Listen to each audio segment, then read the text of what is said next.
வணக்கம்.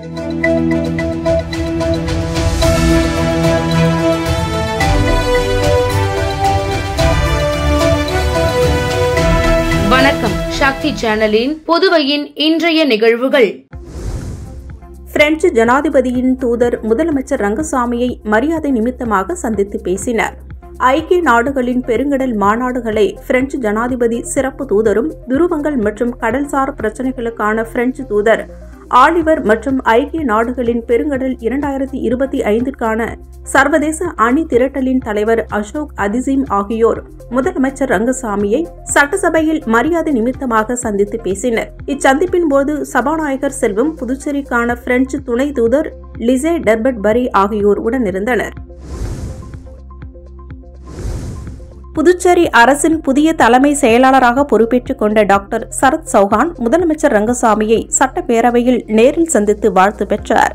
புதுச்சேரி தலைமை செயலர் ராஜு வர்மா அரசிற்கு போதிய ஒத்துழைப்பு வழங்காமலும் முதலமைச்சரை கலந்து ஆலோசிக்காமலும் தன்னிச்சையாக செயல்படுவதாக ஆளும் கட்சியினர் குற்றம் சாட்டி வந்தனர். இந்நிலையில் கடந்த ஜனவரி மாதம் 29ஆம் தேதி தலைமை செயலர் ராஜு வர்மா சண்டிகருக்கு ஆலோசகராக அதிரடியாக மாற்றப்பட்டார். அவருக்கு பதிலாக தற்போது அருணாச்சல பிரதேசத்தில் பணிபுரியும் 1994 பேட்ச் அதிகாரி சரத் சௌஹான் புதுச்சேரியின் தலைமை செயலாளராக நியமிக்கப்பட்டுள்ளார். இந்நிலையில் புதிய தலைமை செயலாளராக பொறுப்பேற்றுக் கொண்ட டாக்டர் சரத் சௌஹான் முதலமைச்சர் ரங்கசாமியை நேரில் சந்தித்து வாழ்த்து பெற்றார். ஆதி திராவிடர் நலத்துறை மூலம் காரைக்கால் மாவட்டத்தைச் சேர்ந்த பயனாளிகளுக்கு ரூபாய் 3,91,69,589 மதிப்புள்ள நலத்திட்ட உதவிகளை பயனாளிகளுக்கு முதலமைச்சர் ரங்கசாமி வழங்கினார். ஆதி திராவிடர் மற்றும் பழங்குடியின மக்களுக்கு பல்வேறு நலத்திட்ட உதவிகள் வழங்கப்பட்டு வருகிறது. அதன் ஒரு பகுதியாக காரைக்கால் மாவட்டத்தில் உள்ள ஆதி திராவிடர் மற்றும் பழங்குடியினர் மக்களுக்கு ரூபாய் 3,69,69,589 மதிப்புள்ள நலத்திட்ட உதவிகள், மாணவர்களுக்கு கல்வி உதவித்தொகைகள் உள்ளிட்ட நலத்திட்ட உதவிகள் வழங்கும் நிகழ்ச்சி புதுச்சேரி சட்டப்பேரவையில் நடைபெற்றது. இந்த நிகழ்ச்சியில் முதலமைச்சர் ரங்கசாமி காரைக்கால் மாவட்டத்தைச் சேர்ந்த பயனாளிகளுக்கு ரூபாய் 3,91,69,589 மதிப்புள்ள நலத்திட்ட உதவிகளை பயனாளிகளுக்கு வழங்கினார். இதில் தொடர் நோய் சிகிச்சைக்காக 17 பயனாளிகளுக்கும் ரூபாய் 10,70,000 ரூபாயும், ஏழை பெண்களின் திருமண உதவித் தொகைக்காக 45 பயனாளிகளுக்கு ரூபாய் 44,50,000, கருவுற்ற தாய்மார்கள் 33 பயனாளிகளுக்கு ரூபாய் 4,44,000 ரூபாயும் வழங்கப்பட்டது. பிரதான் மந்திரி வீடு கட்டும் திட்டத்தின் கீழ் முதல் தவணைக்கு 6 பயனாளிகளுக்கு 11 லட்சமும், இரண்டாவது தவணைக்கு 38 பயனாளிகளுக்கு ரூபாய் 75 லட்சமும், மூன்றாவது தவணைக்கு 12 பயனாளிகளுக்கு ரூபாய் 12 லட்சமும் வழங்கப்பட்டது. இதில் சிறப்பம்சமாக கலப்பு திருமண திட்டத்திற்கு 10 பயனாளிகளுக்கு ரூபாய் 25 லட்சம் பயனாளிகள் அவர்களது வங்கிக் கணக்கில் சேமிப்பு தொகை செலுத்தப்பட்டு பண வைப்பு தொகையாக பத்திரம் வழங்கப்பட்டுள்ளது. இதேபோல் காரைக்கால் மாவட்டத்தில் ஆதி திராவிடர் மற்றும் பழங்குடியின மாணவ மாணவிகளுக்கு கல்வி தொடர்பாக பல்வேறு வகையான உதவித் தொகைக்கு ரூபாய் 2,09,04,589 தொகை பயனாளிகள் வங்கிக் கணக்கில் வரவு வைக்கப்பட்டுள்ளது. இந்நிகழ்ச்சியில் அமைச்சர் சாய்ஜே சரவணகுமார், ஆதி திராவிடர் நலம் மற்றும் பழங்குடியினர் நலத்துறை இயக்குநர் இளங்கோவன், உதவி இயக்குநர் மதன்குமார் மற்றும் துறை அதிகாரிகள், பயனாளிகள் கலந்து கொண்டனர். புதுவை துணைநிலை ஆளுநராக பொறுப்பேற்று 3 ஆண்டுகள் நிறைவடைந்ததையொட்டி தமிழிசை சவுந்தரராஜனுக்கு முதலமைச்சர் ரங்கசாமி வாழ்த்து தெரிவித்தார். தெலுங்கானா மாநில ஆளுநரான தமிழிசை சவுந்தரராஜன் கடந்த 2020ஆம் ஆண்டு புதுவை மாநில துணைநிலை ஆளுநராகவும் பொறுப்பில் நியமிக்கப்பட்டார். அவர் பொறுப்பேற்று 3 ஆண்டுகள் நிறைவடைந்தன. இதனையடுத்து புதுவை முதலமைச்சர் ரங்கசாமி புதுச்சேரியில் உள்ள துணைநிலை ஆளுநர் மாளிகைக்கு நேரில் சென்று துணைநிலை ஆளுநர் தமிழிசை சவுந்தரராஜனை சந்தித்து பொன்னாடை அணிவித்து வாழ்த்து கூறினார். அதன்பின் அவர்கள் இருவரும் சிறிது நேரம் பேசிக் கொண்டிருந்தனர். புதுச்சேரியில் என்ஆர் காங்கிரஸ் பாஜக கூட்டணி ஆட்சி நடைபெற்று வரும் நிலையில் வரும் மக்களவை தேர்தலுக்கான பணிகள் தீவிரமடைந்துள்ளன. இதில் போட்டியிடும் பாஜக கூட்டணி வேட்பாளர் யார் என்பது குறித்து எதிர்பார்ப்பு எழுந்துள்ளது. மேலும் வரும் 22ஆம் தேதி இடைக்கால நிதிநிலை அறிக்கை தாக்கல் செய்வதற்காக புதுவை சட்டப்பேரவை கூட்டமும் கூட்டப்படுகிறது. இந்நிலையில் முதலமைச்சர் ரங்கசாமி துணைநிலை ஆளுநர் சந்திப்பு முக்கியத்துவம் பெறுவதாக அரசியல் வட்டாரத்தில் பேசப்படுகிறது. இன்ஸ்டாகிராமில் இளம்பெண்ணுக்கு ஆபாச படம் அனுப்பிய 2 வாலிபர்களை சைபர் கிரைம் காவல்துறையினர் கைது செய்து சிறையில் அடைத்தனர். புதுச்சேரியைச் சேர்ந்த இளம்பெண் ஒருவருக்கு இன்ஸ்டாகிராமில் அடையாளம் தெரியாத 2 பேர் குறுஞ்செய்தி அனுப்பினர். பின்னர் அந்த இளம்பெண்ணும் அவர்களுடன் பேசி பழகி நண்பர்களாகினர். இந்நிலையில் அந்த இளம்பெண்ணுக்கு அவர்கள் ஆபாச புகைப்படங்களையும் ஆபாச குறுந்தகவலையும் அனுப்பியுள்ளனர். இதனால் அதிர்ச்சி அடைந்த இளம்பெண் புதுச்சேரி சைபர் கிரைம் காவல் நிலையத்தில் புகார் அளித்தார். புகாரின் பேரில் சைபர் கிரைம் இன்ஸ்பெக்டர் தியாகராஜன் தலைமையில் காவல்துறையினர் வழக்கு பதிவு செய்து விசாரணை நடத்தினர். விசாரணையில் அவர்கள் சென்னை மௌலிவாக்கத்தைச் சேர்ந்த லோகேஷ் என்பதும் திருவள்ளூர் மாவட்டம் பாக்கத்தைச் சேர்ந்த குகன் என்பதும் தெரிய வந்தது. இதனை அடுத்து அவர்கள் இருவரையும் சைபர் கிரைம் காவல்துறையினர் கைது செய்து நீதிமன்றத்தில் ஆஜர்படுத்தி காலாப்பட்டு மத்திய சிறையில் அடைத்தனர். புதுச்சேரியில் பிப்ரவரி 19ஆம் தேதி ஒரே நாளில் 6 பேரிடம் இணைய வழி மூலம் 2,81,000க்கும் மேற்பட்ட பணத்தை மோசடி செய்த மர்ம நபர்கள் குறித்து சைபர் கிரைம் காவல்துறையினர் விசாரணை மேற்கொண்டு வருகின்றனர். புதுச்சேரியில் நாளுக்கு நாள் இணையதள மோசடிகள் அதிகரித்து வரும் நிலையில் புதுச்சேரியைச் சேர்ந்த பிரியங்கா என்ற பெண்ணிடம் முகம் தெரியாத நபர் தொடர்பு கொண்டு கொரியர் சர்வீஸ் என கூறி 5,000 ரூபாய் மோசடி செய்துள்ளதாக புகார் அளித்துள்ளார். இதேபோல் புதுச்சேரியைச் சேர்ந்த அமுதா என்ற பெண்ணிடம் வங்கிக் கணக்கில் இருந்து ரூபாய் 1,999 ரூபாய் எடுக்கப்பட்டுள்ளதாக காவல்துறையில் புகார் தெரிவித்துள்ளார். இதேபோல் புதுச்சேரியைச் சேர்ந்த குணசேகரன் என்பவரிடம் இந்தியன் வங்கிக் கணக்கில் இருந்து 8,000 ரூபாய் எடுக்கப்பட்டுள்ளதாகவும் புகார் அளித்துள்ளார். மேலும் புதுச்சேரியைச் சேர்ந்த ராகுல் கிருஷ்ணா என்பவர் சுற்றுலா செல்ல முன்பணம் செலுத்தி 1,63,750 ரூபாய் இழந்துள்ளார். இதுகுறித்து அவர் நடவடிக்கை எடுக்க வேண்டும் என சைபர் கிரைம் காவல் நிலையத்தில் புகார் அளித்துள்ளார். மேலும் இதேபோல் புதுச்சேரியைச் சேர்ந்த சசிகலா என்பவரிடம் அடையாளம் தெரியாத நபரிடம் இருந்து அழைப்பு வந்ததாகவும் அதில் பகுதி நேர வேலை வாங்கி தருவதாக கூறி 92,660 ரூபாய் செலுத்தி பணத்தை இழந்துள்ளதாக புகார் அளித்துள்ளார். இதேபோல் புதுச்சேரியைச் சேர்ந்த ஜெகன் என்பவர் ஜிபே மூலம் ரூபாய் 10,000 அனுப்பி பணத்தை இழந்துள்ளதாக காவல் நிலையத்தில் புகார் அளித்துள்ளார். இவர்கள் அனைவரும் அளித்த புகாரின் பேரில் சைபர் கிரைம் காவல்துறையினர் வழக்கு பதிவு செய்து விசாரணை நடத்தி வருகின்றனர். புதுச்சேரி காலாப்பட்டு மத்திய சிறையில் மொபைல் போன் பயன்படுத்திய வெடிகுண்டு வழக்கு கைதி மீது காவல்துறையினர் வழக்கு பதிவு செய்து விசாரணை மேற்கொண்டு வருகின்றனர். புதுச்சேரி காலாப்பட்டு மத்திய சிறையில் மொபைல் போன் போதைப் பொருட்கள் பயன்படுத்துவதாக குற்றச்சாட்டுகள் எழுந்துள்ளது. இது தொடர்பாக சிறைத்துறையினர் சோதனை நடத்தி மொபைல் போன் மற்றும் போதைப் பொருட்களும் பறிமுதல் செய்யப்பட்டு வருகின்றனர். கடந்த 16ஆம் தேதி சிறை வளாகத்தில் விசாரணை கைதிகள் பிரிவில் சிறை காவலர்கள் ரோந்து பணியில் ஈடுபட்டிருந்தனர். அப்போது விசாரணை கைதி ஒருவர் சந்தேகத்திற்கு உரிய முறையில் அங்கு நின்று கொண்டிருந்தார். அவரை சோதனை செய்ததில் மொபைல் போனை மறைத்து வைத்திருந்தது தெரிய வந்தது.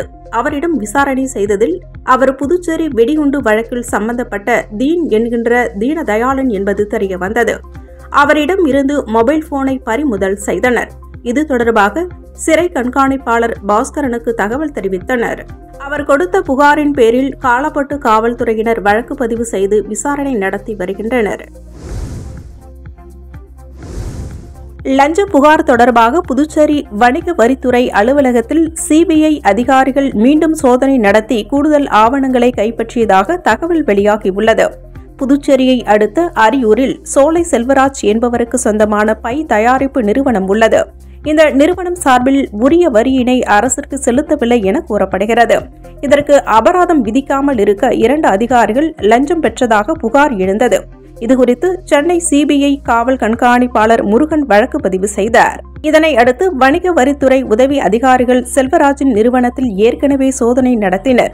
அப்பொழுது வரி ஏய்ப்பிற்கான ஆவணங்கள் கண்டறியப்பட்டதாக கூறப்படுகிறது. இதனால் புதுச்சேரி வணிக வரித்துறை அலுவலகத்தில் சிபிஐ குழுவினர் கடந்த ஜனவரியில் ஏற்கனவே சோதனை நடத்தினர். இந்நிலையில் சிபிஐ அதிகாரிகள் புதுச்சேரி வணிக வரித்துறைக்கு திங்கட்கிழமை மாலை வந்து மீண்டும் சோதனை நடத்தி ஆவணங்களை எடுத்துச் சென்றதாக சிபிஐ வட்டாரங்கள் தெரிவித்தன.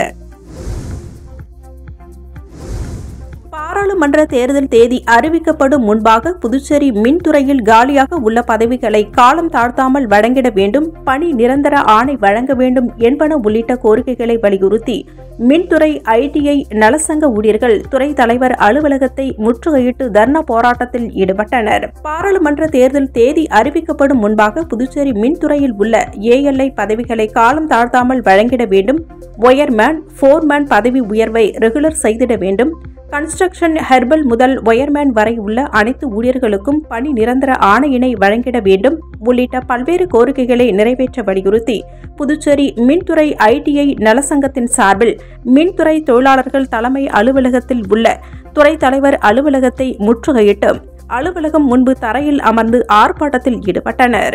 ஆர்ப்பாட்டத்திற்கு சங்கத்தின் தலைவர் அருள்மொழி மற்றும் பொதுச் செயலாளர் ரவி ஆகியோர் தலைமை தாங்கினர். இதில் சுமார் 100க்கும் மேற்பட்ட ஊழியர்கள் கலந்து கொண்டு கண்டன கோஷங்களை எழுப்பினர். தங்களின் கோரிக்கைகளை நிறைவேற்றவில்லை என்றால் அடுத்த கட்ட போராட்டங்களை முன்னெடுப்போம் என எச்சரிக்கை விடுத்துள்ளனர். மாசி மகத்தை முன்னிட்டு வைத்திக்குப்பம் கடற்கரையில் அரசு சார்பில் அனைத்து முன்னெச்சரிக்கை நடவடிக்கைகளும் முடுக்கிவிடப்பட்டுள்ளன. மாசி மகத்தை முன்னிட்டு ஆண்டுதோறும் புதுச்சேரி வைத்திக்குப்பம் கடற்கரையில் தீர்த்தவாரி நிகழ்ச்சி நடத்தப்படுவது வழக்கம். அந்த வகையில் இந்த ஆண்டிற்கான தீர்த்தவாரி நிகழ்ச்சி வரும் 24ஆம் தேதி நடைபெறவுள்ளது. இதற்காக அரசு சார்பில் தேவையான முன்னெச்சரிக்கை நடவடிக்கைகள் மேற்கொள்ளப்பட்டு வருகின்றன. பொதுமக்கள் வெயிலில் அவதிப்படாமல் இருக்க பந்தல் அமைக்கும் பணி நடைபெற்று வருகின்றது. கடலோர பகுதிகளில் பொதுமக்கள் இறங்கி செல்வதற்கு வசதியாகவும் பாறைகள் சரி செய்யப்பட்டுள்ளது. தடுப்பு வேலிகள் அமைக்கும் பணியும் தற்பொழுது நடைபெற்று வருகின்றது. தீர்த்தவாரி நடைபெறும் வைத்திக்குப்பம் கடற்கரை மற்றும் சுவாமிகள் வரும் பாதைகள் அனைத்தும் சீரமைக்கும் பணி முழு வீச்சில் நடைபெற்று வருகின்றன. மேலும் ஆயிரக்கணக்கான பக்தர்கள் குவிவார்கள் என்பதால் காவல்துறையினர் பாதுகாப்பு ஏற்பாடுகளை செய்து வருகின்றனர். கூட்டம் அதிகம் உள்ள இடங்களில் கண்காணிப்பு கேமரா, ஆளில்லா விமானம் ஆகியவை பறக்க விடப்பட்டு கண்காணிக்கப்பட உள்ளது குறிப்பிடத்தக்கது. புதுச்சேரியில் விளம்பர பதாகைகளை தடை செய்யும் வகையில் அனைத்து கட்சி கூட்டத்தை ஆட்சியர் கூட்டி ஆலோசனை நடத்தி முடிவெடுக்க வேண்டும் என இந்திய கம்யூனிஸ்ட் கட்சி வலியுறுத்தியுள்ளது. இந்திய கம்யூனிஸ்ட் கட்சியின் புதுச்சேரி மாநில செயலாளர் சலீம் வெளியிட்டுள்ள அறிக்கையில், புதுச்சேரியில் அரசியல் விழாக்கள், தனிநபர் விழாக்கள் என அனைத்து நிகழ்வுகளுக்கும் விளம்பர பதாகைகள் வைப்பது வாடிக்கையாகியுள்ளது. சாலை ஓரங்களில் அமைக்கப்படும் விளம்பர பதாகைகளால் விபத்துகள் ஏற்படுகின்றன எனவும் விளம்பர பதாகைகள் அமைப்பதற்கு எதிராக வழக்குகளும் தொடரப்பட்டுள்ளன. அதன் அடிப்படையில் புதுச்சேரியில் விளம்பர பதாகைகள் அமைக்கவும் மாவட்டம் மற்றும் உயர்நீதிமன்றங்களும் தடை விதித்துள்ளன. ஆனால் நீதிமன்றங்களின் உத்தரவிற்கு பிறகும் விளம்பர பதாகைகள் அமைப்பவர்கள் மீது புதுவை அரசு நடவடிக்கை எடுக்கவில்லை என்றும், எனவே புதிதாக புதுச்சேரி மாவட்ட ஆட்சியராக பொறுப்பேற்றுள்ள குலோத்துங்கன் விளம்பர பதாகைகள் விவகாரத்தில் உடனடியாக நடவடிக்கை எடுப்பது அவசியம் என்றும் குறிப்பிட்டுள்ளார். மேலும் இதற்காக அனைத்து கட்சி கூட்டத்தை கூட்டி முடிவெடுப்பது மக்கள் நலன்களுக்கு நல்லது என்றும் குறிப்பிடப்பட்டுள்ளது. தீயணைப்பு துறை உடல் தகுதி தேர்வில் முறைகேட்டில் ஈடுபட்டால் உடனடியாக விண்ணப்பதாரர்கள் வெளியேற்றப்படுவார்கள் என எச்சரிக்கை விடுக்கப்பட்டுள்ளது. புதுச்சேரி தீயணைப்பு துறை அலுவலகம் வெளியிட்டுள்ள செய்திக்குறிப்பில், புதுச்சேரி அரசின் தீயணைப்பு துறையில் நிலைய அதிகாரி, தீயணைப்பு வீரர், வாகன ஓட்டுநர் உள்ளிட்ட 75 பணியிடங்கள் நேரடி நியமனம் மூலம் நிரப்பப்பட உள்ளது. இதற்கான விண்ணப்பங்கள் பெறப்பட்டது. தேர்வர்களுக்கு உடல் தகுதி தேர்வு வரும் 23ஆம் தேதி கோரிமேடு ஆயுதப்படை மைதானத்தில் நடைபெறவுள்ளது. முறைகேடுகளில் ஈடுபடுவோர் உடனடியாக வெளியேற்றப்படுவார்கள் என்றும், வருங்கால அரசு பணி ஆள் சேர்ப்புகளில் இருந்தும் தடை செய்யப்படுவார்கள் என்றும் தெரிவிக்கப்பட்டுள்ளது.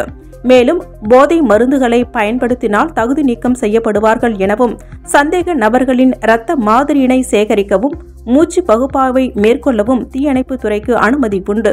தகுதி பெற தவறியவர்களுக்கு நிராகரிப்பு சீட்டு வழங்கப்படும் என்றும், அவர்கள் உடனடியாக மைதானத்தை விட்டு வெளியேற வேண்டும் என்றும் அதிகாரிகளின் அறிவுறுத்தல்களை கடைபிடிக்க வேண்டும் எனவும் குறிப்பிடப்பட்டுள்ளது. சுல்தான்பேட்டை கண்ணியமிகு காயிதே மில்லத் அரசு மேல்நிலைப் பள்ளி மாணவிகளுக்கு மடிக்கணினிகளை கல்வித்துறை அமைச்சர் நமச்சிவாயம் மற்றும் சட்டமன்ற எதிர்க்கட்சித் தலைவர் சிவா ஆகியோர் வழங்கினர். புதுச்சேரி அரசின் பள்ளிக்கல்வி இயக்ககம் சார்பில் வில்லியனூர் சட்டமன்ற தொகுதிக்கு உட்பட்ட சுல்தான்பேட்டை கண்ணியமிகு காயிதே மில்லத் அரசு மேல்நிலைப் பள்ளி மாணவிகளுக்கு மடிக்கணினி வழங்கும் நிகழ்ச்சி பள்ளி வளாகத்தில் நடைபெற்றது. இந்த நிகழ்ச்சியில் கல்வித்துறை அமைச்சர் நமச்சிவாயும், சட்டமன்ற எதிர்க்கட்சித் தலைவரும் தொகுதியின் சட்டமன்ற உறுப்பினருமான சிவா ஆகியோர் கலந்து கொண்டு மாணவிகளுக்கு மடிக்கணினிகளை வழங்கினர். இதில் பள்ளி துணை முதல்வர் மோகன், ஆசிரியர் ராமலிங்கம், விஜயலட்சுமி, ஹேமலதா மற்றும் கட்சி நிர்வாகிகள், ஊர் ஜமாத்தார்கள் மற்றும் கூட்டணி கட்சியினர்கள் கலந்து கொண்டனர்.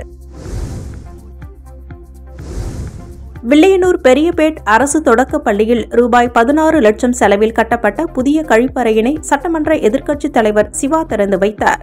வில்லியனூர் சட்டமன்ற தொகுதிக்கு உட்பட்ட பெரியபேட் பகுதியில் உள்ள அரசு தொடக்கப் பள்ளியில் பயிலும் மாணவ மாணவிகளின் வசதிக்காக ரூபாய் 16 லட்சம் செலவில் புதிதாக கழிப்பறை கட்டப்பட்டது. புதிதாக கட்டப்பட்ட கழிப்பறையினை பள்ளி கல்வித்துறை துணை ஆய்வாளர் அமல்ராஜ் லீமாஸ் முன்னிலையில் சட்டமன்ற எதிர்க்கட்சித் தலைவரும் தொகுதி சட்டமன்ற உறுப்பினருமான சிவா திறந்து வைத்தார். இந்த நிகழ்ச்சியில் பள்ளியின் தலைமை ஆசிரியர் ரேணுகா, ஆசிரியர்கள், தொகுதி திராவிட முன்னேற்ற கழகத்தினர் உள்ளிட்ட பலர் கலந்து கொண்டனர்.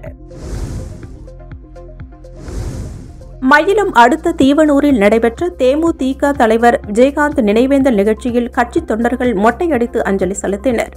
மயிலம் அடுத்த தீவனூரில் மறைந்த தேமுதிக தலைவர் விஜயகாந்தின் நினைவேந்தல் நிகழ்ச்சி மாவட்ட செயலாளர் எல் வெங்கடேசன் தலைமையில் நடைபெற்றது. இதில் கட்சி நிர்வாகிகள் ஏராளமானோர் மொட்டையடித்து விஜயகாந்திற்கு அஞ்சலி செலுத்தினர். பின்னர் 1000 பேருக்கு அறுசுவை விருந்து வழங்கும் நிகழ்ச்சியினை மாவட்ட செயலாளர் துவக்கி வைத்ததோடு கட்சி கொடியினை ஏற்றி வைத்து நிகழ்ச்சியில் சிறப்புரையாற்றினார். முன்னதாக திண்டிவனம் செஞ்சி சாலையில் மாவட்ட துணை செயலாளர் சுந்தரேசன் முன்னிலையில் மௌன ஊர்வலம் நடைபெற்றது. மயிலம் வள்ளி தெய்வானை சமேத சுப்பிரமணிய சுவாமி திருக்கோவிலில் திருமுடக்கு நன்னீராட்டு பெருவிழா மகா கணபதி வேள்வியுடன் துவங்கியது. விழுப்புரம் மாவட்டம் திண்டிவனம் அடுத்த மயிலம் ஸ்ரீமத் சிவஞான பாலய சுவாமிகள் திருமடத்தில் எழுந்தருளி உள்ள ஸ்ரீ விநாயகர், ஸ்ரீ பாலசித்தர், ஸ்ரீ வள்ளி தெய்வானை உடனுரை, முருகப்பெருமாள் ஆகிய கோவில்களில் திருமுடக்கு நன்னீராட்டு பெருவிழாவானது வரும் 21ஆம் தேதி நடைபெறவுள்ளது. இதனை முன்னிட்டு கடந்த 15ஆம் தேதி ஸ்ரீ விநாயகர், பாலசித்தர், ஸ்ரீ வள்ளி தெய்வானை உடனுரை முருகப்பெருமாள் வழிபாடு, இறை அனுமதி பெறுதல், மகா கணபதி வேள்வி, திருமகள் வேள்வி, கன்னிகா பூஜை மற்றும் கோ பூஜை ஆகியவை நடைபெற்றது.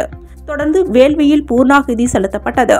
பின்னர் தீபாராதனை காண்பிக்கப்பட்டது. இதன் தொடர்ச்சியாக 18ஆம் தேதி மாலை முதல் கால யாக வேள்வியும் 2ஆம் கால வேள்வியும் நடைபெற்றது. வேள்வியில் நெய் முதலான 108 புனித பொருட்கள் செலுத்தப்பட்டது.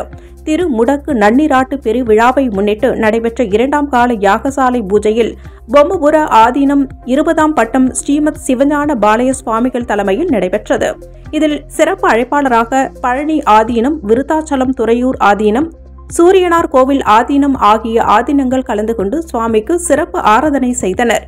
இதில் ஏராளமான பக்தர்களும் பொதுமக்களும் கலந்து கொண்டு சிறப்பித்தனர். காரைக்கால் அரசு பொது மருத்துவமனையில் அடிப்படை வசதிகளை ஏற்படுத்த வேண்டும், உரிய மருத்துவ சேவைகளை அளிக்க வேண்டும் என கோரிக்கை குரல் எழுந்துள்ளது. காரைக்கால் மாவட்டத்தில் சுமார் 3 லட்சத்திற்கும் மேற்பட்டோர் வசித்து வருகின்றனர். புதுச்சேரி அரசு நலவழித்துறையின் கீழ் மாவட்டத்தில் உள்ள கிராம பகுதிகளில் ஆரம்ப சுகாதார நிலையங்கள் செயல்பட்டு வருகின்றன. இதேபோல் உயர் சிகிச்சைக்காக காரைக்கால் மாவட்ட அரசு பொது மருத்துவமனை செயல்பட்டு வருகிறது. கடந்த காலங்களில் காரைக்கால் அரசு பொது மருத்துவமனை காரைக்கால் மக்களுக்கு மட்டுமன்றி அண்டை மாவட்டங்களான திருவாரூர், நாகப்பட்டினம், மயிலாடுதுறை உள்ளிட்ட பல்வேறு மாவட்ட மக்களின் மருத்துவ தேவையினை பூர்த்தி செய்து வந்தது. இந்நிலையில் தற்போது மருத்துவம் தொழில்நுட்ப அளவில் பல்வேறு வளர்ச்சியினை அடைந்துள்ளது. இருந்தபோதிலும் காரைக்கால் அரசு பொது மருத்துவமனையோ எந்த ஒரு வளர்ச்சியையும் அடையாமல் ஆரம்ப சுகாதார நிலையம் போன்றே முதலுதவி சிகிச்சை மட்டுமே அளித்து வருவதாக சமூக ஆர்வலர்கள் தொடர்ந்து குற்றம் சாட்டி வருகின்றனர். இந்நிலையில் காரைக்கால் மாவட்டத்தில் விபத்துக்கள் ஏற்பட்டால் இங்கு ஸ்கேன் செய்ய முடியாத காரணத்தினால் தஞ்சாவூர், திருவாரூரில் உள்ள அண்டை மாவட்டங்களுக்கு உயர் சிகிச்சைக்காக அனுப்பப்படுவதால் காரைக்கால் மக்கள் மிகுந்த அவதிக்குள்ளாகி வருகின்றனர். காரைக்கால் அரசு மருத்துவமனையில் ஸ்கேன் இயந்திரம் இருந்தபோதிலும் அது பழுதடைந்துள்ளதால் பிப்ரவரி 20ஆம் தேதி நடைபெற்ற 4 விபத்துகளில் பாதிக்கப்பட்டவர்கள் அருகில் உள்ள மருத்துவமனைகளுக்கு அனுப்பி வைக்கப்பட்டுள்ளனர். புதுச்சேரி அரசு காரைக்கால் மாவட்டத்தை தொடர்ந்து புறக்கணித்து செயல்படுவதாக பரவலாக பேசப்படும் நிலையில் மாவட்ட மருத்துவமனை ஆரம்ப சுகாதார நிலையம் போல் செயல்படுவது புறக்கணிப்பை உறுதி செய்துள்ளதாகவும் சமூக ஆர்வலர்கள் குற்றம் சாட்டி வருகின்றனர். பணம் பொருந்தியவர்கள் அடுத்த மாவட்டத்திற்கு அல்லது தனியார் மருத்துவமனைக்கு சென்று தங்களுக்கான மருத்துவ தேவையினை பூர்த்தி செய்து கொள்கின்றனர்.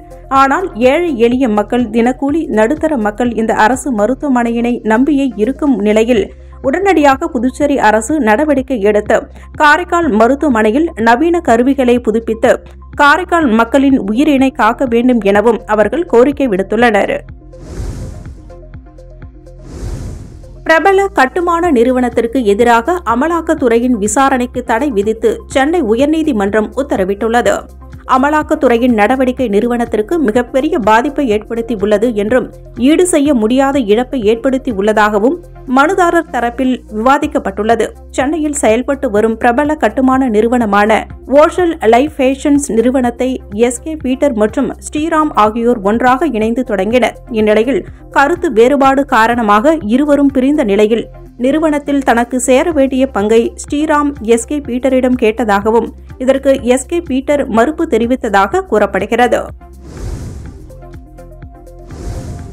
ஆபத்தான ரசாயன உரங்களை ஏற்றி சென்ற சரக்கு கப்பல் மீது ஹவுதி கிளர்ச்சியாளர்கள் தாக்குதல் நடத்தியுள்ளனர். இதனையடுத்து செங்கடலில் கப்பலை விட்டுவிட்டு சிப்பந்திகள் சென்றனர். தற்போது கப்பல் பாதுகாப்பாக நங்கூரமிட்டு நிறுத்தப்பட்டுள்ளதாகவும் சிப்பந்திகளும் பத்திரமாக உள்ளதாக பிரிட்டன் தெரிவித்துள்ளது. காசாவில் உள்ள ஹமாஸ் அமைப்பினருக்கும் இஸ்ரேலுக்கும் இடையே போர் நீட்டித்து வருகிறது. பாலஸ்தீனத்தின் காசா நகரை கட்டுக்குள் வைத்திருக்கும் ஹமாஸ் அமைப்பினரை முழுமையாக அழிக்கும் வரை போரை நிறுத்தப் போவது இல்லை என்று இஸ்ரேல் தாக்குதலை நடத்தி வருகிறது. கடந்த நவம்பர் மாதம் தொடங்கிய ஹமாஸ் இஸ்ரேல் இடையேயான போர் 4 மாதங்களாக நீடித்து வருகிறது. இந்திய சுழற்பந்து வீச்சாளர் யுஸ்வேந்திர சாகல் கடந்த 2016 முதல் 2021 வரை ராயல் சேலஞ்சர்ஸ் பெங்களூர் அணியில் ஆடினார். அந்த அணியில் திறமையாக செயல்பட்ட அவர் அதன் காரணமாகவே இந்திய அணியிலும் இடம்பெற்றார். அதனால் சாகலுக்கு ஆர்பிசி அணி எப்பொழுதுமே தனிப்பட்ட விருப்பமான அணியாகும். இந்நிலையில் 2022 IPL மெகா ஏலத்திற்கு முன் அவரை தக்க வைக்காமல் நீக்கியது ராயல் சேலஞ்சர்ஸ் பெங்களூர் அணி. 3 வீரர்களை மட்டுமே தக்க வைக்க முடியும் என்ற நிலையில் விராட் கோலி மற்றும் வேறு 2 முக்கிய வீரர்களை மட்டுமே தக்க வைத்தது. உங்களை ஏலத்தில் வாங்குவோம் என ஹாசலிடம் வாக்குறுதி அளித்திருந்தது பெங்களூர் அணி நிர்வாகம். அதுவும் சாதாரண வாக்குறுதி அல்ல, இவ்வளவு கூடுதல் பணம் கொடுத்து உங்களை வாங்குகின்றோம் என கூறியிருந்தது. ஆனால் அதிர்ச்சி அளிக்கும் வகையில் சாகல் ஏலத்தில் வந்தபோது பெங்களூர் அணி அவரை வாங்க விருப்பம் காட்டவில்லை. அதை பார்த்து அதிர்ச்சியானார் சாகல். அந்த ஏலத்தில் ராஜஸ்தான் ராயல்ஸ் அணி அவரை 6.50 கோடி கொடுத்து வாங்கியது. ஆனாலும் பெங்களூர் அணி தன்னை ஏமாற்றி விட்டதாக அவர் நொந்து போயிருந்தார். அது குறித்து சில மாதங்கள் முன்பு ஒரு பேட்டியில் தன் ஆதங்கத்தை வெளிப்படுத்தியும் இருந்தார். இத்துடன் சக்தி சேனலின் புதுவையின் இன்றைய நிகழ்வுகள் முடிவடைகின்றன. வணக்கம். உங்கள் சக்தி சேனலின் புதுவையின் அன்றாட நிகழ்வுகளை உடனுக்குடன் தெரிந்து கொள்ள சக்தி சேனல் புதுச்சேரி யூடியூப் சேனலை சப்ஸ்கிரைப் செய்து கொள்ளுங்கள். மறக்காமல் பெல் பட்டனையும் கிளிக் பண்ணுங்க, ஷேர் பண்ணுங்க, லைக் பண்ணுங்க. உங்கள் சக்தி சேனல்.